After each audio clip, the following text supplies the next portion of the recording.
Hello student, start करते हैं हम लोग क्लास 10 का बैलेंसिंग ऑफ केमिकल इक्वेशन देख लेते हैं। आज देखेंगे हम लोग types of chemical reaction.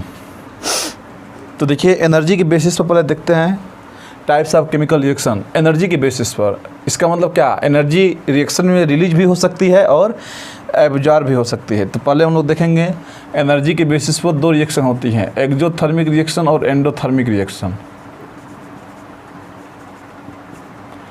Exothermic reaction और इसको समझते हैं क्या होती है। तो लिखते हैं that reaction in which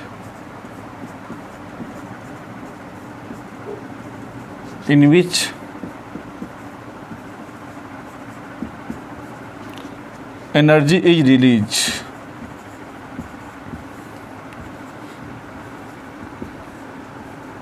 energy is release, energy मतलब हीट इज रिलीज, हीट भी लाइट भी, क्योंकि सब एनर्जी का ही फॉर्म होता है। Energy is released. तो क्या बोलते हैं, that reaction in which energy is release, जिसमें एनर्जी क्या हो गया, रिलीज हो गया, रिएक्शन में बाहर निकल गया, उसको हम लोग एक्सोथर्मिक रिएक्शन बोलते हैं। जैसे एग्जांपल देखिए, फॉर एग्जांपल देखेंगे तो समझ में आएगा।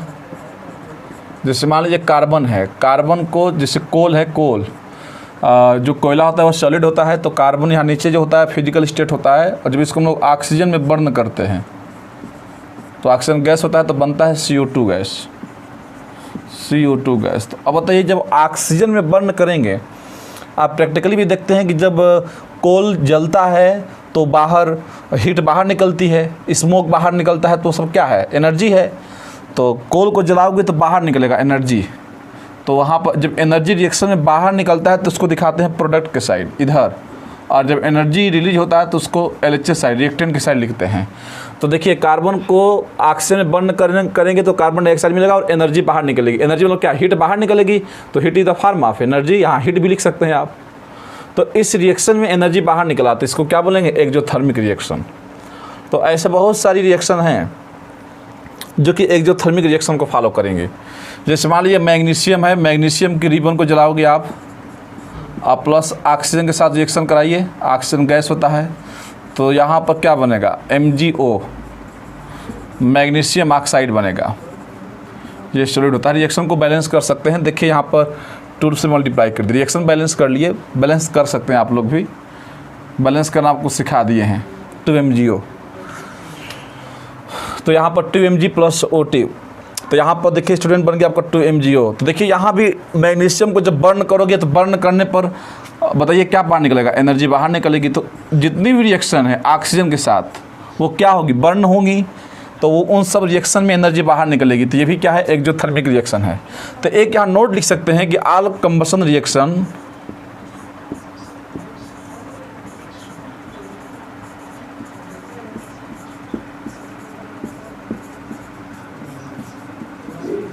ऑल कंबशन रिएक्शन में क्या, कंबशन होता है जलाना, जो ऑक्सीजन के साथ, क्योंकि ऑक्सीजन क्या होती है, किसी चीज़ को जलाती है। तो all combustion reactions are exothermic reaction.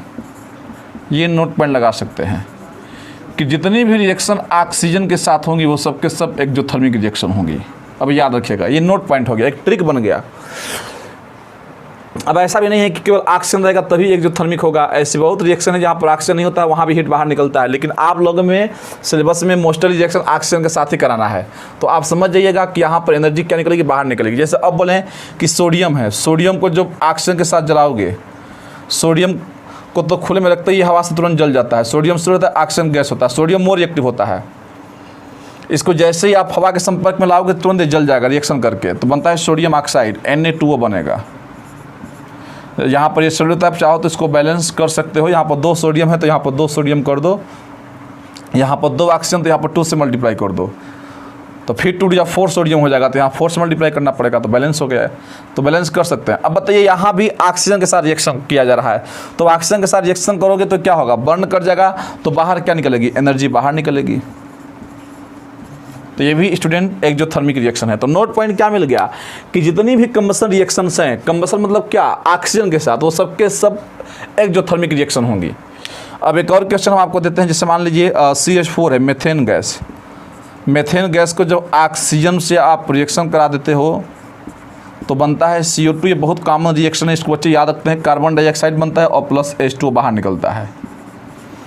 और H2O बाहर तो निकलता है, इसके साथ हीट बाहर निकलता है। यहाँ पर हीट लिखिए, ब्रैकेट में एनर्जी लिखिए, क्योंकि heat is the form of energy. तो देखिए स्टूडेंट, ये है बैलेंस करने की बात है, तो बैलेंस आप कर सकते हो। हम रिएक्शन बता दिए कि रिएक्शन बनेगा। तो यहाँ भी देखिए एनर्जी बाहर निकल रही है, तो एनर्जी यहाँ बाहर निकल रही है। तो क्वेश्चन आपसे बोलेगा कि रिएक्शन दे देगा और बोलेगा बताइए इसमें कौन सा एक्सोथर्मिक रिएक्शन है और कौन सा एंडोथर्मिक है। तभी एंडोथर्मिक आपको हम पढ़ाएंगे, पहले एक्सो हम लोग देख रहे हैं। तो देखिए यहाँ भी एनर्जी बाहर निकल रहा है। वैसे भी आप समझते ही होंगे कि जो आपके घरों में CH4 LPG जो सिलेंडर होता है उसमें CH4 गैस होती है। जैसे उसको आप रेगुलेटर को ओपन करके छोड़ देते हो तो देखो गैस बाहर निकलने लगती है। तो अब अगर उसको आप अधिक देर तक छोड़ दोगे तो आपके कमरे में क्या रूम में ऑक्सीजन है, तो ऑक्सीजन से रिएक्शन करके वो तुरंत ब्लास्ट कर जाता है। अब ब्लास्ट करेगा तो बाहर क्या निकलेगी? हीट बाहर निकलेगी। आग लग जाती है, तो आखिर आग लग जाती है तो बाहर क्या निकला? हीट निकला, तो एनर्जी बाहर निकल रही है। तो सिंपल सी बात है। अब सोडियम को ऑक्सीजन के साथ रिएक्शन कराओगे जल जाएगा, तो जलेगा तो बाहर क्या निकलेगी? हीट निकलेगी। ऐसा तो नहीं कि जलेगा तो अपनी एनर्जी अपने अंदर रख लेगा। जब जलेगा तो जरूर एनर्जी बाहर निकलेगी और आप उसको टच करोगे तो आपको महसूस खुद होगा कि नहीं हीट बाहर निकल रही है। तो यहाँ पर समझ पा रहे होंगे कि जितनी भी रिएक्शन ऑक्सीजन के साथ हैं वो सब के सब एक्सोथर्मिक रिएक्शंस हैं। अब स्टूडेंट एक बात और याद रखिएगा नोट में, रेस्पायरेशन।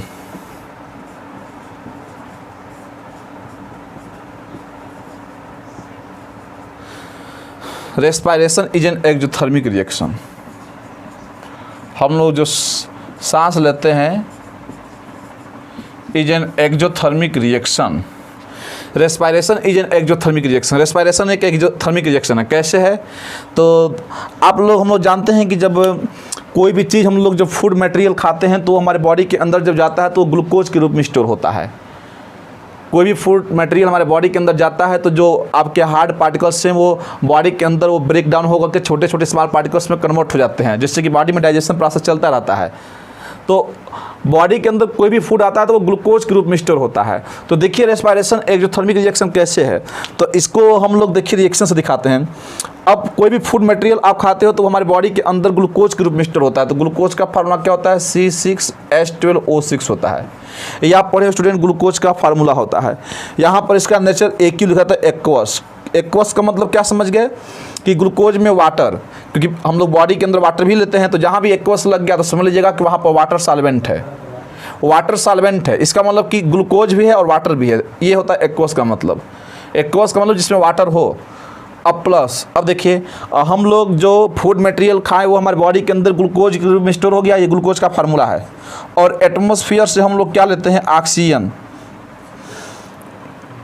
ऑक्सीजन गैस एटमॉस्फेयर से हमको मिलता है, तो यहाँ पर O2 लिख दीजिए, O2 गैस, क्योंकि अगर हमें ऑक्सीजन मिलेगा तभी हम लोग जिंदा रह पाएंगे। तो O2 गैस हम लोग एटमॉस्फेयर से मिल गया, ये फूड मटेरियल से मिल गया। तो जब ये बॉडी के अंदर दोनों जाएगा, क्योंकि ये तो फूड बॉडी के अंदर गया ही और ऑक्सीजन आपको एटमॉस्फेयर से मिल गया, तो जब दोनों बॉडी के अंदर जाएगा तो इनमें रिएक्शन होगा। इनमें जब रिएक्शन होगा तो बाहर क्या निकलता है? Carbon dioxide. जो आप सांस के माध्यम से बाहर जो गैस को रिलीज करते हो कार्बन डाइऑक्साइड होती है, प्लस H2O यूरिन के रूप में बाहर निकल जाता है। ये सांस के रूप में बाहर निकल जाता है, जब आप रिलीज करते हो ये यूरिन के रूप में बाहर निकल जाता है। और प्लस बाहर क्या निकलती है? एनर्जी। एनर्जी का मतलब क्या? जो चीज़ आप फूड मटेरियल को ले रहे हो और रिलीज कर रहे हो CO2 को, तो एनर्जी ही तो है, वो बाहर निकल रही है एनर्जी, तो एनर्जी भी बाहर निकल गई। तो यहाँ पर आप देख सकते हैं कि इस रिएक्शन को देखिए, यहाँ पर हम 6 क्यों लिखे हैं? क्योंकि बैलेंस करना है। देखिए बनता क्या है? CO2 और H2O बनता है, कार्बन डाइऑक्साइड, वाटर और एनर्जी। लेकिन रिएक्शन को आप बैलेंस करोगे तो देखिए यहाँ पर कार्बन 6 है, तो यहाँ भी कार्बन क्या होगा? 6 होगा। लेकिन कार्बन 6 हो गया तो ऑक्सीजन कितना हो गया? 12 हो गया। यहाँ पर ऑक्सीजन गिनिए, देखिए 6 है, यहाँ पर ऑक्सीजन 6 है। और ध्यान से अगर देखिए स्टूडेंट, तो हाइड्रोजन, पहले हाइड्रोजन को देखिए कितना है, क्योंकि कार्बन को तो बैलेंस कर लिए, अब हाइड्रोजन ऑक्सीजन की बारी है। तो हाइड्रोजन कितना है? 12 है, तो यहाँ पर 6 से मल्टीप्लाई कर दिए, 6 2 12 हो गया। तो कार्बन भी बैलेंस हो गया, हाइड्रोजन बैलेंस हो गया। अब ऑक्सीजन की बारी है, 6 2 कितना हो गया? 12, और यहाँ पर 6 1 जा 6, तो 6 1 जा 6 ऑक्सीजन, यहाँ से 6 2 12, 12 6 18 ऑक्सीजन है। 18 ऑक्सीजन कहाँ से होगा? देखिए 6 ऑक्सीजन यहाँ से हो गया और यहाँ पर 6 से मल्टीप्लाई कर दिए, 6 2 12, देखिए 18 हो गया बैलेंस। तो अब देख रहे हैं कि ये कार्बन डाइऑक्साइड और ये वाटर और ये एनर्जी बाहर निकला। तो जब एनर्जी बाहर निकल रहा है तो ये कौन सी रिएक्शन हो गई बताइए? एक्सोथर्मिक रिएक्शन हो गई। तो जो हम लोग रेस्पायरेशन, जो हम लोग प्रोसेस करते हैं रेस्पायरेशन, ये एक्सोथर्मिक रिएक्शन होता है। आप बता सकते हैं। और कोई पूछे कि रेस्पायरेशन का केमिकल रिएक्शन लिखिए, तो ये देखिए केमिकल रिएक्शन इसका है। और इसी रिएक्शन को उल्टा कर देंगे, ये इधर कर देंगे और ये उधर कर देंगे, तो फोटोसिंथेसिस का रिएक्शन हो जाएगा।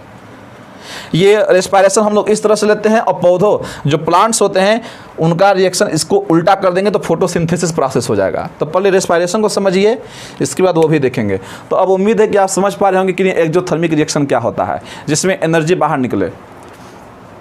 इसमें हम कुछ क्वेश्चन दे देते हैं, आपको करना होगा। और हाँ, मैं भूल गया, कुछ बच्चों को हम क्वेश्चन दिए थे पिछले लेक्चर में, तो कुछ बच्चों ने कमेंट किया है और बहुत सही है, सारे बच्चे अच्छे कर रहे हैं। इसमें कुछ बच्चे जैसे सैजल हो गई, प्रशांत दुबे हो गए, शिवम आनंद हो गए, ये सब कुछ ऐसे बच्चे हैं जो कमेंट सेक्शन में कमेंट कर रहे हैं और सही आंसर दिए हैं। तो आप लोगों को धन्यवाद है। और भी बच्चे जो पढ़ रहे हैं कमेंट सेक्शन में कमेंट जरूर करें, आप लोगों का नाम लिया जाएगा, हम जरूर आपका बोलेंगे वीडियो में नाम। और ऐसे आप लोग लगे रहिए, जरूर आपको सफलता मिलेगी। देखिए इसमें अगला आता है एंडोथर्मिक रिएक्शन। क्वेश्चन इसमें और आपको दे देते हैं, इसको भी कमेंट सेक्शन में कमेंट कीजिएगा। कोई बच्चे बहुत अच्छा कर रहे हैं। पहले एंडो पढ़ लेते हैं। तो एंडो एक्सोथर्मिक को दोनों को मिलाकर आपको क्वेश्चन दिया जाएगा। एंडोथर्मिक रिएक्शन को भी समझ लीजिए। अगर एक्सो को समझ गए तो एंडोथर्मिक रिएक्शन बहुत आसान है। तो देखिए एंडोथर्मिक रिएक्शन को समझते हैं, तो बस जस्ट उसका उल्टा बोल दीजिए। उसमें एनर्जी रिलीज हो रही थी, इसमें एनर्जी एब्जॉर्ब होती है। तो that reaction in which energy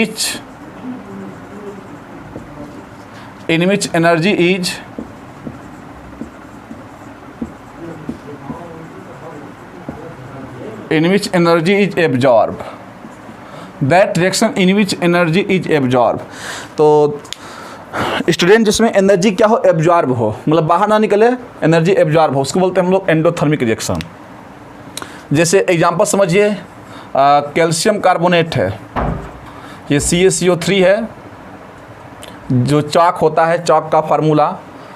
जब इसको हम लोग हीट करते हैं, यहाँ पर देखिए, यहाँ पर एनर्जी दे देते हैं, यहाँ पर प्लस इसको हम हीट किए, यहाँ पर हीट मतलब क्या, energy. Heat is the form of energy. तो हीट देते हैं, जब इसको हीट करते हैं तो टूट जाता है, किसमें, कैल्शियम ऑक्साइड में, और प्लस CO2 गैस में। ये CO2 गैस होता है यहाँ पर।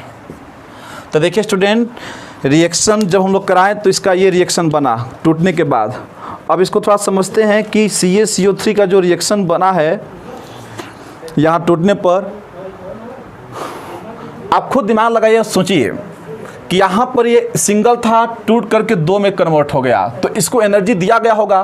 क्योंकि किसी भी चीज़ को ब्रेक करना है तो उसको एनर्जी दे दो, उसको हीट कर दो, वो टूट जाएगा। तो आखिर ये टूटा कैसे? यहाँ पर सिंगल प्रोडक्ट था, टूट कर दो हो गया, 3 भी हो सकता था। तो आखिर कैसे टूटा होगा? जब इसको हीट दिया गया होगा, एनर्जी दी गई होगी, एनर्जी देने के बाद ये टूट गया होगा।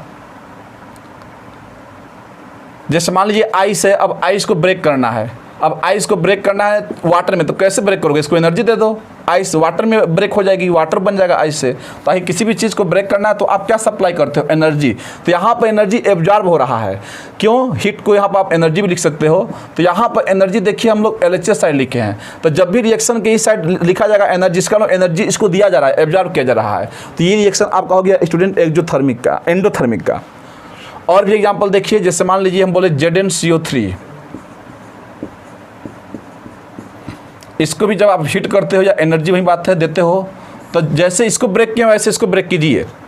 यहाँ पर कैसे ब्रेक किए हैं? CaO, एक O इसको दे दिए हैं, तो एक O इसको दे देंगे तो क्या हो जाएगा? ZnO। देखिए बता रहे ट्रिक, यहाँ पर ये S होता है, सॉलिड होता है, यहाँ पर S हो गया। तो जब यहाँ पर O दे देंगे ZnO, तो क्या बचेगा? इसके पास एक C बचेगा, और 3 ऑक्सीजन में से 1 ऑक्सीजन इसको दे दिए तो कितने ऑक्सीजन बचेंगे? 2 ऑक्सीजन बचेंगे। तो देख लीजिए प्रोडक्ट कैसे हम रिएक्शन करा रहे हैं, ये भी आसान है, रिएक्शन बैलेंस भी है। देख लीजिए, यहाँ पर जिंक 1 है, जिंक यहाँ भी 1 है, ऑक्सीजन यहाँ पर 3 है, यहाँ पर 2, देखिए सब बैलेंस है। तो यहाँ पर देखिए जिंक कार्बोनेट इसको बोलते हैं, जिंक कार्बोनेट। तो ये भी सिंगल था, लेकिन यहाँ पर 2 हो गया। इसका मतलब कि ये टूट करके ब्रेक डाउन हो करके 2 में कन्वर्ट हो गया। तो इसका मतलब हम बोल सकते हैं कि ये भी क्या आपका एंडोथर्मिक रिएक्शन है, क्योंकि यहाँ भी एनर्जी सप्लाई किया जा रहा है, एनर्जी एब्जॉर्ब कर रहा है। मैग्नीशियम कार्बोनेट है, MgCO3 है। देखिए, हम एक ही पैटर्न पर हम आपको सब लिखवा दे रहे हैं, हीट या एनर्जी भी लिख सकते हैं। बताइए कैसे बनेगा, क्या ट्रिक है, प्रोडक्ट बनाओगे कैसे? एक वो इसको आप दे दो तो क्या बन जाएगा, MgO बन जाएगा, और प्लस क्या बन जाएगा, CO2 बन जाएगा, क्योंकि एक O दोगे तो C और 2 O2 बचेगा, CO2 गैस। तो देख लीजिए, इन सारे रिएक्शन से हमें क्या पता लगा कि ये कौन सी रिएक्शन है, बताइए। तो स्टूडेंट, ये एंडोथर्मिक रिएक्शन है, क्योंकि इसमें सिंगल से डबल बन गया, ट्रिपल भी बन सकता था। तो ये ब्रेक डाउन कर रहा है, मतलब ये एनर्जीज को देना पड़ रहा है, तो ये एनर्जीज में एब्जॉर्ब कराना पड़ेगा, तो ये एंडोथर्मिक रिएक्शन है। तो एक नोट पॉइंट यहाँ भी लगा सकते हैं, अभी पढ़ेंगे भी, कोई भी रिएक्टेंट ब्रेक डाउन हो करके 2 या 2 से अधिक प्रोडक्ट में कन्वर्ट हो जाता है, उसको बोलते हैं डिकम्पोजिशन रिएक्शन। डिकम्पोज होना, ये डिकम्पोज हो गया, ब्रेक हो गया, तो लिख सकते हैं all decomposition reactions, all decomposition reactions, जितनी डिकम्पोजिशन रिएक्शन है आर एंडोथर्मिक रिएक्शन, क्योंकि उनको हीट देना ही पड़ेगा तभी जाकर वो ब्रेक होगी। तो all decomposition reaction are endothermic reaction, इसको आप नोट पॉइंट में लिख लीजिएगा। जितने भी डिकम्पोजिशन रिएक्शन है वो सबके सब एंडोथर्मिक रिएक्शन हैं। तो ये आपका एक नोट पॉइंट हो गया स्टूडेंट। जैसे मान लीजिए हम बोले कि 2KClO3 है,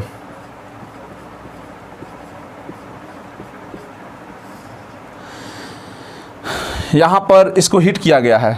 अब देखिए, यहाँ पर हम ऊपर एक डेल्टा का सिंबल दे दिए हैं, तो रिएक्शन के ऊपर डेल्टा का सिंबल का मतलब कैसे, डेल्टा बोलते हैं, इसका मतलब ये हीट है, मतलब ये जो प्लस हीट किए थे, आप चाहो तो यहाँ पर डेल्टा का सिंबल दे दो, ये रिप्रेजेंट करेगा, केमिस्ट्री में इसका यही इंपॉर्टेंस है कि यहाँ पर हीट दिया जा रहा है। अगर माइनस डेल्टा कर दे तो मतलब हीट बाहर निकल रही है, तो यहाँ डेल्टा का मतलब क्या, प्लस डेल्टा है। अब प्लस का मतलब क्या, यहाँ पर ऐड किया जा रहा है, माइनस अगर कर दे तो हीट बाहर निकल गई, प्लस कर दे तो हीट इधर ऐड हो रही है। तो इसका लिखने का एक भी तरीका था कि इसको हम ना लिख करके सीधे क्या लिख देते, ऐसे भी लिख देते, यहाँ हटा करके सीधे डेल्टा कर देते, तो भी आप क्या समझते कि हीट यहाँ पर ऐड किया जा रहा है, या ऐसे लिख लीजिए प्लस यहाँ पर हीट कर लीजिए, तो दोनों बात एक है। अगर बुक में कहीं दिख गया तो आपको कन्फ्यूज नहीं होना है। तो यहाँ पर देखिए स्टूडेंट, ये आपका क्या है, हीट किया जा रहा है, और यहाँ पे याद रखिएगा इसको MnO2 के प्रेजेंस में हीट करते हैं, इसको कैटलिस्ट बोलते हैं। कैटलिस्ट पढ़ोगे बाद में, बड़े क्लास में अच्छे से पढ़ोगे। ये क्या करते हैं कि रिएक्शन की रेट को बढ़ा देते हैं, जो रिएक्शन स्लो हो रही थी वो रिएक्शन फास्ट हो जाएगी। तो प्रोडक्ट क्या बनता है, 2KCl बनता है और प्लस 3O2 बनता है, 3O2 गैस। तो ये स्टूडेंट यहाँ पर बनता है, ये सॉलिड होता है। अब ये कैटलिस्ट क्या होता है, रिएक्शन की रेट को बढ़ा देता है। जैसे मान लीजिए कि आप स्कूल जा रहे हैं अपने, और टाइम से आप पैदल जा रहे हैं मान लीजिए, और आपको पहुंचना है 8 बजे, और आपके पास टाइम नहीं है, तो कोई आ गया, मान लीजिए कार से आ गया या बाइक से आ गया, आपको बैठा कर लेकर चला गया, तो वो जो कार बाइक से आया, वो रिएक्शन आपकी जो रफ्तार थी, जो पैदल आप चल रहे थे, उस रफ्तार को तेज़ कर दिया। मतलब जो रिएक्शन होने वाले थे कि आप स्कूल में टाइम से नहीं पहुँच पा रहे थे और टाइम से पहुँच जाओगे, तो वो जो बाइक लेकर आया, जो कार लेकर आया, वो जो सोर्स है कैटलिस्ट है, जो बहुत तेज़ी से रिएक्शन करा दिया। तो वही होता है कि ये अगर इसको नहीं मिलाएंगे तो भी रिएक्शन होगा, लेकिन हो सकता है कि रिएक्शन 1 दिन में हो, 2 दिन में हो जाए, लेकिन इसको मिला देंगे तो बाद में बड़े क्लास में पढ़ेंगे, इसको पोटेशियम क्लोरेट बोलते हैं। क्या बोलते हैं, पोटेशियम क्लोरेट, इसको बोलते हैं पोटेशियम क्लोरेट। तो जब भी स्टूडेंट याद रखिएगा, रिएक्शन में एरो के ऊपर अगर कोई भी ऐसे लिखा हुआ मिल जाए कंपाउंड, तो वो हमेशा कैटलिस्ट होता है। ये रिएक्शन की रफ्तार को बढ़ाता है, और रिएक्शन की रफ्तार को बढ़ा देगा।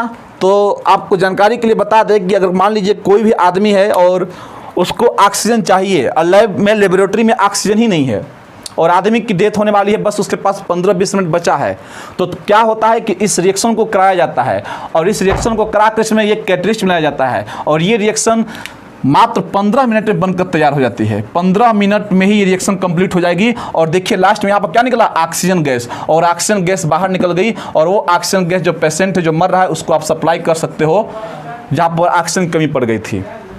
मतलब कि अगर MnO2 को मिला करके इस रिएक्शन कराते हैं तो 15 मिनट में ही ये प्रोडक्ट बन जाता है, समझ लीजिए। अगर ये याद रखिएगा जानकारी के लिए, अगर आप इसको नहीं मिलाएंगे तो हो सकता है कि 1 दिन 2 दिन टाइम लग सकता है, लेकिन इसमें ये क्लियर है कि इसको मिलाएंगे तो 15 मिनट बन जाएगा। अब किसी को ऑक्सीजन चाहिए और ऑक्सीजन है ही नहीं है लैब में, तो आखिर कैसे सप्लाई करोगे, तो इसी रिएक्शन को लोग कराते हैं और यहाँ से MnO2 के प्रेजेंस, कैटलिस्ट के प्रेजेंस में ये रिएक्शन को फास्ट करा देते हैं और 15 मिनट में बनकर ऑक्सीजन तैयार हो जाती है और जिसको चाहिए आप उसको सप्लाई कर सकते हो। तो ये इसका फायदा है कि बहुत जल्दी काम कर देता है। और यहाँ पर देखिए रिएक्शन में यहाँ पर बाहर कौन निकल रहा है, ऑक्सीजन गैस। तो यही ऑक्सीजन गैस आप उसको जिसको भी सप्लाई करना है आप कर सकते हो। तो वास्तव में कैटलिस्ट का यूज होता है। अभी पढ़ोगे आप कैटलिस्ट के बारे में, बड़े क्लास में पढ़ोगे अच्छे से। देखो एक और बता रहे हैं आपको, बायोलॉजी में थोड़ा सा आ जाओ। हम लोग के बॉडी में भी बायोकेमिकल कैटलिस्ट होते हैं। अगर ये बायोकेमिकल कैटलिस्ट क्या होता है, जैसे एंजाइम्स के फार्म में हो गए, अलग अलग इनका नाम होता है। तो हमारे बॉडी के अंदर जो बायोकेमिकल कैटलिस्ट होते हैं, अगर आप जो भोजन करते हो बायोकेमिकल कैटलिस्ट, कोई भी फूड मटेरियल आप लेते हो तो 5-7 घंटे में भोजन डाइजेस्ट हो जाता है अच्छे से एकदम। क्यों हो जाता है कि हमारे बॉडी के अंदर भी बायोकेमिकल कैटलिस्ट होते हैं एंजाइम के फार्म में। अगर ये हमारे बॉडी के अंदर बायोकेमिकल कैटलिस्ट हट जाएं तो हम लोग को जो बॉडी के अंदर जो आप भोजन ले रहे हैं उसको डाइजेस्ट होने में 50-60 साल लग जाएंगे, 50 से 60 ईयर्स के बीच में एवरेज। अमेजिंग फैक्ट है ये, समझिए।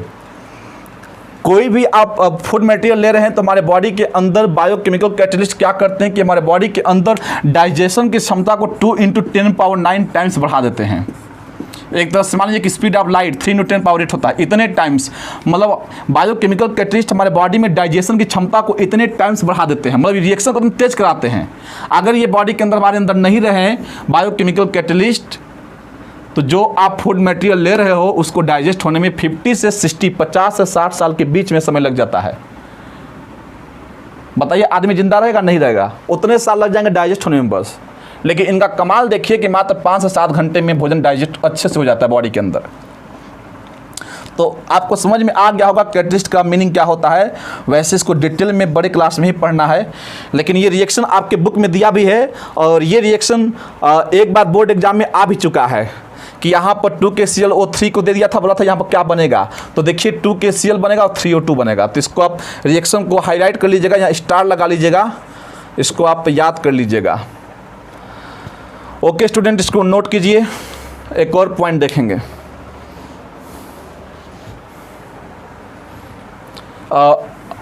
एंडोथर्मिक रिएक्शन क्या हो गया, जिसमें कि आपको क्लियर हो गया होगा हीट क्या होती है, एब्जॉर्ब होती है, उसको हम लोग एंडोथर्मिक रिएक्शन बोलते हैं। बच्चे इसको बहुत सस्ते में लेते हैं, ज़्यादा इस पर फोकस नहीं करते हैं। और एक्सोथर्मिक रिएक्शन पर बोर्ड एग्जाम में क्वेश्चन भी आ चुके हैं। बोला गया क्लासीफाई कीजिए इसमें कौन सी रिएक्शन एंडो है, कौन सी रिएक्शन एक्सोथर्मिक है। तो एक और नोट लिखेंगे इसमें हम लोग, फोटोसिंथेसिस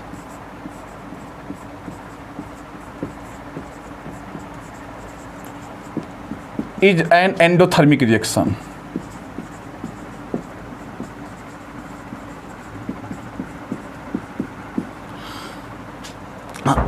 अब जो पौधे अपना जो भोजन बनाते हैं, प्लांट्स, आप जानते हो देखिए कैसे है एंडोथर्मिक। और जो प्लांट्स होते हैं अपना बताइए वो फूड मटेरियल कैसे बनाते हैं। तो आप जानते हो कि जो प्लांट्स होते हैं वो नेचर से कार्बन डाइऑक्साइड लेते हैं, हम लोग ऑक्सीजन लेते हैं और वो लोग कार्बन डाइऑक्साइड लेते हैं। हम लोग को जिंदा रहने के लिए ऑक्सीजन चाहिए, उनको जिंदा रहने के लिए कार्बन डाइऑक्साइड चाहिए, दोनों में उल्टा चलता है। और क्या लेते हैं, जो ग्राउंड है वहाँ से वाटर लेते हैं 6H2O, है कि नहीं। और प्लस प्लांट्स को उनके रूट तक वाटर मिलना चाहिए, तो रूट तक तो वाटर मिलता ही है। और सनलाइट, क्योंकि आप जानते हो कि जो प्लांट्स अपना भोजन बनाते हैं सनलाइट के प्रेजेंस में। सनलाइट का मतलब क्या, सन की लाइट में क्या होती है, एनर्जी, तो यहाँ प्लस एनर्जी। इतना मटेरियल अगर मिल गया प्लांट्स को तो पौधे अपना भोजन बना लेंगे। और वो भोजन बनाएंगे किसके फार्म में, ग्लूकोज के फार्म में, C6H12O6 अब प्लस यहाँ पर 6O2 ऑक्सीजन गैस में बाहर देंगे। कहने का मतलब कि वो रिएक्शन जो रेस्पायरेशन का लिखे थे, ये वाला चीज़ यहाँ था और ये वाला चीज़ जस्ट उधर चला गया था। और फोटोसिंथेसिस में क्या हो गया कि ये जस्ट इसका उल्टा हो गया। तो कहने का मतलब कि अगर आप रेस्पायरेशन का रिएक्शन याद कर लेते हैं तो फोटोसिंथेसिस का रिएक्शन अपने आप याद कर लो, बस उसका उल्टा कर दो। तो देखिए, तो आप जानते हो कि पौधे जो होते हैं, प्लांट्स अपना फूड खुद बनाते हैं, अपना भोजन खुद बनाते हैं और हमें क्या देते हैं, ऑक्सीजन गैस। और ये क्या है, ग्लूकोज है, क्योंकि पौधों से हमें फूड मटेरियल भी मिलता है, क्योंकि हम लोग पौधों पर क्या रहते हैं, जो प्लांट्स होते हैं उस पर हम लोग डिपेंड रहते हैं। ये डिपेंड किसी पर नहीं रहते, ये अपने खुद भोजन बनाते हैं, ये फूड अपना खुद बनाते हैं। और हम लोग जो इंसान होते हैं इन पर डिपेंड रहते हैं। तो ये हमें ग्लूकोज मतलब क्या, फूड मटेरियल और ऑक्सीजन गैस प्रोवाइड कराते हैं, जो कि हमारे लिए क्या है, जीवनदायिनी गैस है, ऑक्सीजन गैस है, तभी हम लोग जिंदा भी हैं।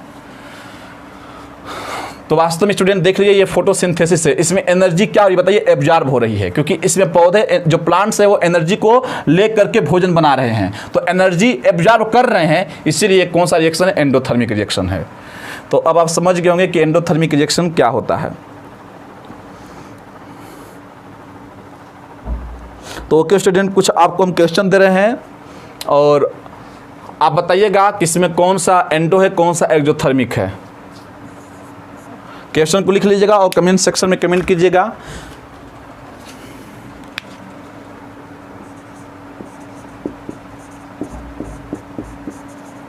विच of the following reaction is endothermic, exo और एंडो, बताना इसमें कौन सा एक्सो है या एंडो है, एक्सोथर्मिक या एंडोथर्मिक लिख लीजिएगा। पहला रिएक्शन आप हम दे रहे हैं Al2 Al प्लस ऑक्सीजन बन रहा है Al2O3।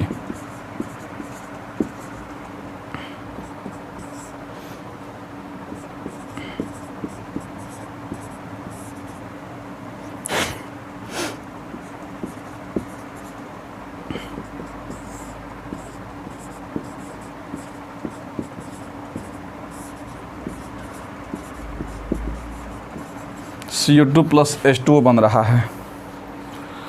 यहाँ पर ये रिएक्शन दिया जा रहा है स्टूडेंट, और इसका आपको जवाब देना है।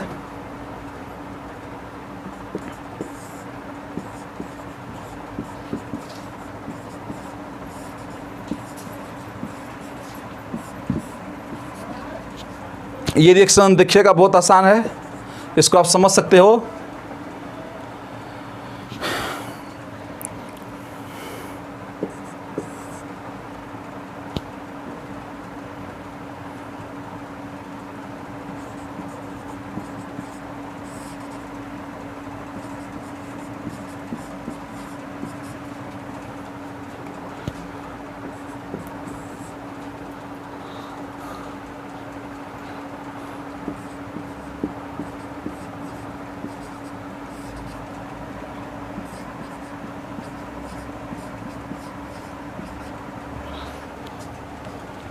तो स्टूडेंट ये क्वेश्चन दिया गया है और बोला गया है कि इसमें कौन सा रिएक्शन एंडोथर्मिक है, कौन सा एक्सोथर्मिक है।